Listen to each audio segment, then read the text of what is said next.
So I wanted to bring you on a little journey with me of fixed oils, because a lot of people are making fixed oils and they might not be working quite properly because they're not all the way infusing. And so I figured I would show you how to make them. There's a couple different ways you can go about it to get stronger oils, but you don't want your oil to look like the color of the olive oil when you started, and that's the biggest thing, is it should have a different color. Like, you'll see it more when we strain it, but this is very dark, and this is an already strained creosote oil, so you can kind of, it's hard to see, but it is very dark. And so that infused for a couple months. You can do it for a month and still get a proper infusion. This infusion that I did here is of desert willow, Chalopsis linearis, and I did this as an alcohol intermediate, which is a really great way to get really potent oils when you're doing a dry oil infusion. Dry meaning that the plant material you're using is dry, which for starting out I highly recommend, because when you are making a fixed oil, you want to have everything that you are using very, very dry. I'll even wipe everything down with rubbing alcohol before I start, because you don't want any water getting in your oil. It can go rancid really quickly and really easily, especially when working with fresh plants. And so make sure that like all your tools and everything are super dry. I usually will like wash them the night before, let them sit out. If you're in Arizona, you can put them out in the sun for a couple minutes and they'll definitely be dry enough, but that is extremely important. You don't want water getting into your oils. And so if you want to make a really potent oil, a really potent salve, alcohol intermediate is when you take dry plant material and you grind it up into a powder, and then you put a little bit of like an ethanol alcohol on it. You could use like Everclear or something, and you'll toss it in the alcohol. You want it to be almost like kinetic sand. It's not dripping in the alcohol by any means, but that's gonna help pull out some of the constituents that are extracted in alcohol versus oil as well, so you're gonna get a more well-rounded result of a fixed oil too. So that's another really great reason to do that. But you can also just take, like this is my lavender oil that I made from the garden, and I just took the lavender and got it really small, really fine, because smaller surface areas mean the oil can get in there a lot better. And I just put like this much lavender and then topped it with olive oil. I made this on a Cancer Sun Scorpio moon, so that means I made this last year, almost to the day. So I let my oils sit really long sometimes. But yeah, so you can see like the color, how dark these are as well, which is really, really, like I said, important. And then let me see if you can see like the green hue of that. How pretty. So I'm excited to show you. It's strange. And so if your oil is still looking like the color of whatever oil that you used, olive oil, sunflower oil, then that means your infusion is not, like the plant material is not getting into the oil. And I just wanted to clarify that for everybody. I'll do like a full fixed oil class at some point where I walk you through how to do an alcohol intermediate, how to do the fixed oil in general. I'm just showing you these strains so that you can see like the beautiful color of this. Like, look how dark that is. That's how you know that's gonna be really good medicine.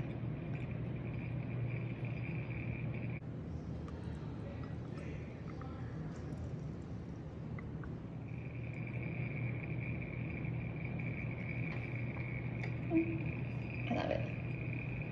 And then this, because it was an alcohol intermediate, you can see all that powder in there. So I powdered the herb and then I added the alcohol. And then after 24 hours, I put it in this jar and topped it with oil. And this is desert willow leaf, flower, and I think just leaf and flower. Yeah, I was gonna say I wouldn't have powdered the bark.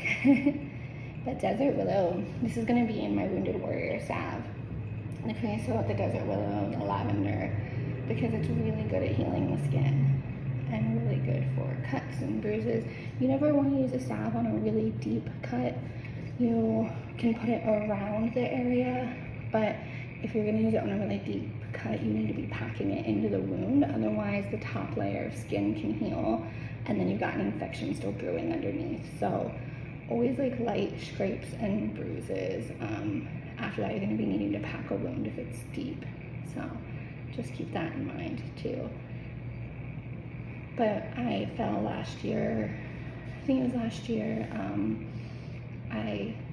my blood sugar got really low and I passed out and I rolled under my friend's truck and I had scrapes like really bad on my head, and we were like, that's gonna scar. And I made this salve and I started using it, and it was amazing. Within like a week, the scalp like fell off and I didn't have a scar. So plants are pretty magical. And I originally called it Boo Boo Bear salve because I loved my Boo Boo Bear growing up, my little ice pack, but I've changed it to Wounded Warrior, and I think I'm gonna make a kid's version that's Boo Boo Bear, because it's really great when you can get your kids involved in medicine. Like if they scrape their knee, you can be like, oh, go get your salve. And it just kind of brings them into using natural healing. It's a really great way to introduce them to herbs. And this will just be good for the skin in general too. There you go. Sometimes you gotta get a little air in there so that it'll spill out. And then I'll just take my spoon, make sure it's really dry. And you want to like use everything. You can't compost this because of the oil, but like I would totally take this and like rub it on my skin, or I don't know, do something with it. You can definitely do something with all this powdered herb for sure. Like, don't waste it. It's good stuff. Okay. Yeah. And honestly, with how dark this oil is, you could probably like scrape this out and get it loose and do a second oil infusion. Like, this is amazing. And you can see too, like this is a 16-ounce jar and I didn't even fill an 8-ounce jar. So you definitely want to make a lot more than you think when you're making salves. Just put this back in here. We'll deal with that later. But like I said, I'm totally going to do something with that. I mean, you could even keep that because it's got the oil in it. I don't know how long it would last, but you could even keep that and make yourself some type of wound healing with that too. Put it in a container for when you're like out in the wild. Perfect. And always label. So I'm gonna make a new label. I always filter, strain, whatever first and put my labels on after. And labels on your oil jars are going to start to disintegrate. I definitely have lost an oil or two that I'm like pretty sure I know what it is, but I'm not 100% sure because the label the oil kind of started to disintegrate the label. So just always being mindful of that as well. And then I'm gonna strain the lavender oil. And then, so this is not an alcohol intermediate, so you'll see it kind of go a lot quicker. And always put the label on your jar, not on the lid, because you can change your lids and not realize it. And this is actually sunflower oil, not olive oil, so you can see the color is not as dark because sunflower oil starts out a lot lighter.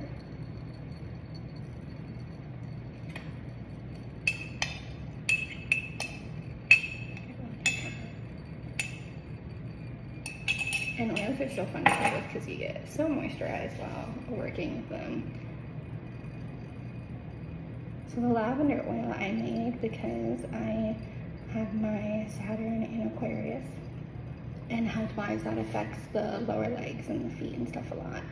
And so I was told to make lavender oil to massage my feet every night. I also am going to be putting it, at some point I'm going to be making a breast salve with a couple of different herbs, including lavender.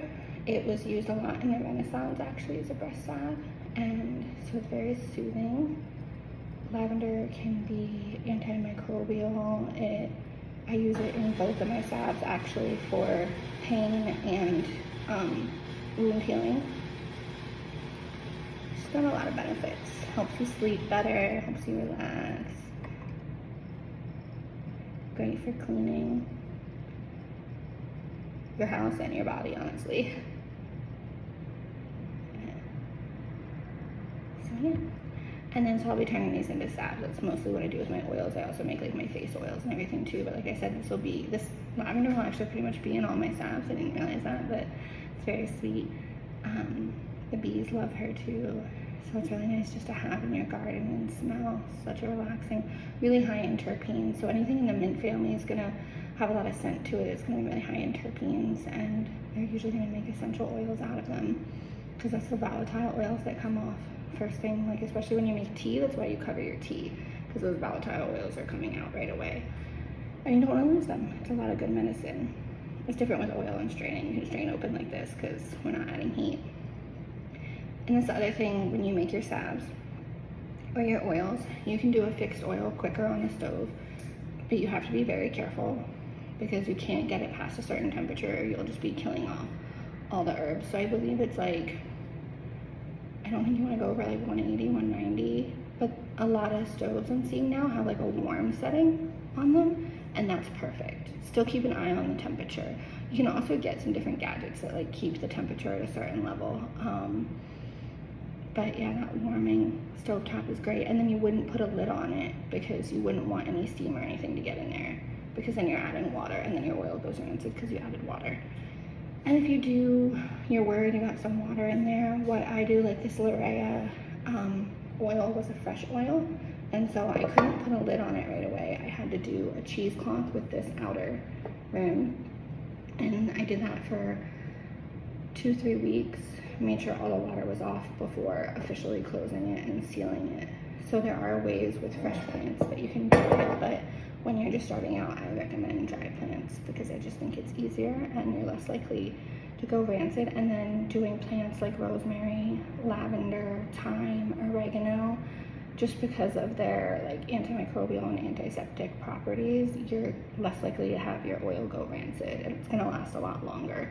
When you make salves, if you do like creosote and rosemary, you don't have to worry so much, but if you're doing lighter herbs that don't have a lot of like antimicrobial properties or antiseptic, antibacterial, you're gonna wanna add vitamin E and stuff in there to help preserve it as well.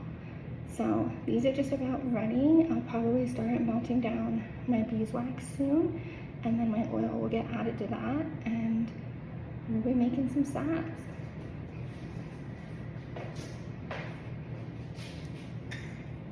Just like look at this color though first.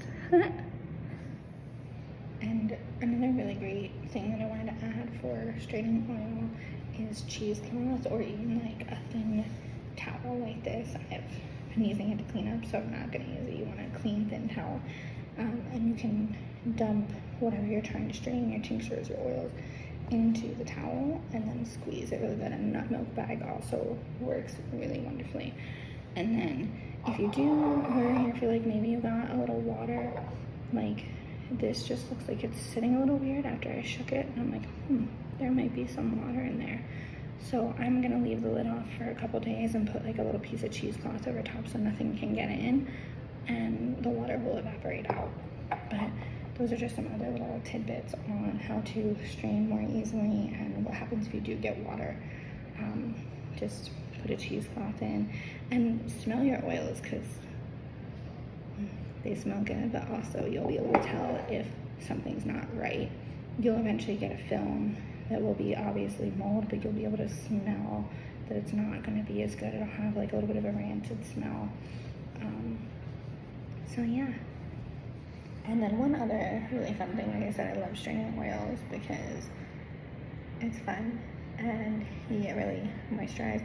But you can take that like leftover oily plant material, and after you like squeeze as much, this is why a cheesecloth is really nice. I just don't have one right now. Look at how much extra oil has come out. I'm gonna get messy. It's good to get messy. I actually literally was putting on my vision board lately that I made the other day that I want to be like messier. I was thinking with paint, but that's fine. But you can take this, and the next time you take a shower or a bath, you can use it as like a really nice, gentle exfoliation that's also gonna moisturize because of all the oil. So how awesome is that? And it's so good to get messy and play, and that's what I love about herbalism, is it kind of invites you back into that ancestral wisdom, but also that inner child joy of like making dandelion mud pies and playing with plants and flowers. I totally forgot to mention that also you want to put your oils in like a paper bag. It's okay if they get a little warm because that actually helps the infusion. You just don't want the sunlight coming through, and you want to shake them every day. You want to be in like a good happy energy when you do this too, because that's going into your oil. And so just shaking them every day so you can mix them up, and that's going to help the oil infuse as well. And then I think that's actually it. Thank you for watching and spending time with me. I hope this gives you the courage and excitement to make your own fixed oils, and I'll do a deeper dive on like actually how to create them. If that's something you want, comment and let me know. And let me know what else you want to see. Like, what do you want to know how to make? Yeah, that's everything that I can think of for now. Thank you for joining, and stay savage.